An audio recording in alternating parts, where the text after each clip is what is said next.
Hello అండి. Hope you all are doing wonderful preparation. మన disc civil services in డీటెయిల్‌లో sincere aspirants కోసం కొత్త మాడ్యూల్ ఖజానా సీరీస్ స్టార్ట్ చేస్తున్నామండి. ఇక్కడ చూస్తున్నారు కదా! ఎకానమీ టిడ్‌బిట్స్ అని. It's a compilation of both economic survey of 2015-16 and union and railway budget of 2016-17. మీకు తెలుసు కదా! అప్పట్లో యూనియన్ అండ్ రైల్వే బడ్జెట్ కలిపి వచ్చేది. ఈ పర్టిక్యులర్ సీరీస్‌లో 2014-15 ఎకనామిక్ సర్వే నుండి 2015-16 వరకు and 2024-2025. So, last 10+ years economic సర్వేస్‌ని మనం డీకోడ్ చేసి, అనలైజ్ చేసి, అసలు ఎకనామిక్ సర్వే ఎలా చదవాలి, ఎగ్జామ్స్‌కి ఎలా ఇంపార్టెంట్, బడ్జెట్‌ని ఎలా కవర్ చేయాలి, మీకు నేను చెప్పబోతున్నాను. సింపుల్‌గా ఒక మాటలో చెప్పాలంటే అండి, economy plays a highest weightage in all the competitive exams, but because of the keywords like GDP, growth rate, GNP, purchasing power parity, external sectors, balance of payment, exchange rate, foreign exchange reserves, ఇలాంటి words తెలియక అర్థం కాక చాలామంది ఏంటంటే toughest task అనుకొని కొంచెం neglect చేస్తుంటారు. But ఎకానమీని ప్రాపర్గా చదివితే కనుక you can score extraordinary marks అండి. Whatever the competitive exam might be, economy plays a key role అండి. అందుకనే ఈ సీరీస్ స్టార్ట్ చేయడం జరిగింది. So, the sincere aspirants who are very passionate to clear the exams and to get they dream job but not able to do proper preparation because of lack of guidance or mentorship. అలా self preparation చేసుకునే వాళ్ళకి మనం ఒక support సిస్టమ్‌లా ఉండి, ఏ books select చేసుకోవాలి, ఎలా చదవాలి, ఎలా చదివితే మీకు సబ్జెక్ట్ అర్థమవుతుంది, అర్థమైన తర్వాత ఎలా అనలైజ్ చేసి రివిజన్ చేస్తే మీకు మచ్ మోర్ హెల్ప్‌ఫుల్‌గా ఉంటుంది టు స్కోర్ బెస్ట్ అనేది చెప్పడానికి ఈ సీరీస్ అండి. అంటే ఖజానా is a treasure hunt kind of which is, అంటే చెప్పాను కదా!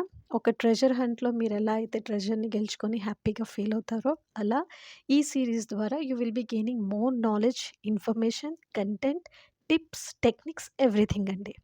So, coming back to this, doing this session, 2014 నుండి 2024 వరకు 10 ఇయర్స్ సర్వీస్‌ని థరోగా రీసెర్చ్ చేసిన తర్వాత నాకర్థమైంది ఎకానమీలో స్టాటిక్ ఎంత ఇంపార్టెంటో కరెంట్ కూడా అంతే ఇంపార్టెంట్. సో, కంటెంపరరీ ఇష్యూస్‌ని, స్టాటిక్ ఇష్యూస్‌ని అన్నీ కలిపి ఎగ్జామ్‌లో అడుగుతారు.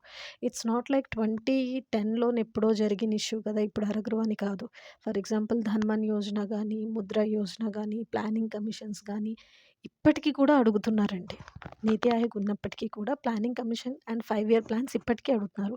That's the importance. And yes, economy ఒకసారి మీకు స్ట్రాంగ్‌గా అర్థమైందనుకోండి, చాలా పట్టు వచ్చిందనుకోండి సబ్జెక్ట్‌లో, ఏ కాంపిటేటివ్ ఎగ్జామ్ అయినా మీరు చాలా ఈజీగా క్లియర్ చేయగలుగుతారు. So, coming back to the economic survey, ఇది మనకి ఇయర్ లాంగ్ జరిగే గవర్నెన్స్ గురించి, చేయాల్సిన యాక్ట్స్ అండ్ స్కీమ్స్, ఇనిషియేటివ్స్ గురించి, డిఫరెంట్ సెక్టర్స్ పెర్ఫార్మెన్స్ గురించి, trade, exports, imports, public finance, service sectors, infrastructure, industrial performances అన్నిటి గురించి మీకు ఎక్స్‌ప్లెయిన్ చేస్తుంది. ఈ బుక్‌లో మీరు చూస్తున్నారా? The way I highlighted and written the important points, word to word చదివి, అంతా క్రక్స్ తీసుకొని రివిజన్ చేసి రాసుకునేదాన్నండి. ఇది original version of economic survey of 2014. See, చదివి చదివి బుక్స్ అప్పట్లో చిరిగిపోయేవాయి.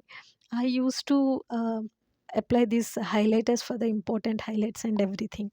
Green, red, pink, orange, even pencil, everything I used to give that highlights and everything so that నాకు రివిజన్ చేసేటప్పుడు ఈజీ ఉంటుంది అని.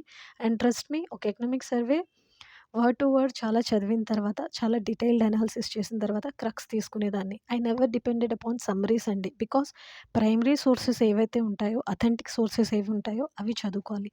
చూసారు కదా! ఈ గ్రాఫ్స్, చార్ట్స్ చాలా ఇంపార్టెంట్ అండి. If you are writing mains, ఈ kind of charts and graphs relevant ఆన్సర్స్‌కి మీరు రాస్తే examiner will feel like okay, this guy has very strong command over this subject అని చెప్పి ఇంప్రెస్ అయ్యి మీకు ఇంకొంచెం ఎక్కువ మార్క్స్ ఇవ్వడానికి స్కోప్ ఉంటుంది. మనం ఎగ్జామ్ రాసేది ఎక్కువ మార్క్స్ తెచ్చుకొని మంచి ర్యాంక్ తెచ్చుకోవడానికి కదా! అండ్ యెస్, 2024, 25 రీసెంట్‌గా కొన్ని ఇయర్స్‌గా ఎకనామిక్ సర్వేలో quotes, facts by different prominent personalities, PM ఇచ్చిన statements, different world organisations, different important economist ఇచ్చిన కోట్స్‌ని మెన్షన్ చేస్తున్నారు. అవి డైరెక్ట్‌గా ఎస్సేలో, జీఎస్ మెయిన్స్‌లో కాపీ పేస్ట్ చేసేయండి. తప్పేం లేదు. But it should be relevant. So, economic survey చదివేటప్పుడు పర్సెంటేజెస్ ఏంటి? గ్రోత్ రేట్ ఏంటి? ఈ ఇయర్ జీడీపీ ఏంటి? ఫంక్షనింగ్ ఎలా ఉంది? టాక్సెస్ ఎలా ఉంది? టాప్ 8 అలోకేషన్స్ ఎలా ఉన్నాయి? టాప్ 10 పెర్ఫార్మన్సెస్ ఉన్న ఇండస్ట్రీస్ ఏంటి? అట్ ది సేమ్ టైమ్ ఏ స్టేట్‌కి ఏం అలోకేషన్ చేశారు? ఏ సెక్టర్ బాగా పెర్ఫార్మ్ చేస్తుంది? ఏ మినిస్ట్రీ ఎలా ఉంది? ఎఫ్‌డిఐ ఏంటి? ఎఫ్ఐఐస్ ఏంటి? ఇవన్నీ చదవడంతో పాటు ఎకానమీ పైన ఫ్యాక్ట్స్, గ్రాఫ్స్, డయాగ్రామ్స్ ప్రిపేర్ చేసుకొని economic survey, budget, India year book and schemes related to economy ఒక్కసారి చదువుకొని వాటికి కొన్ని add Ann's from news papers పెట్టుకొని ఒక నోట్స్ ప్రిపేర్ చేసి పెట్టుకోండి. That's it. More than enough. Me economy preparation అయిపోయినట్టే. బట్ యెస్, వీటన్నిటికంటే ముందు ఎన్‌సీఈఆర్‌టీ అయితే ఖచ్చితంగా చదవాలి. And try to right short notes for all these topics అండి. వీటికి రిలవెంట్ పీడిఎఫ్స్ మన అఫీషియల్ టెలిగ్రామ్‌లో ఛానెల్‌లో ఉన్నాయి. Go and watch. Study well. మీకేమైనా డౌట్స్ ఉంటే అడగండి. And this Khajana series is going to be very interesting with lots of data, inputs, tips, techniques, notes, information, everything. Study well. All the best. Have a fantastic day.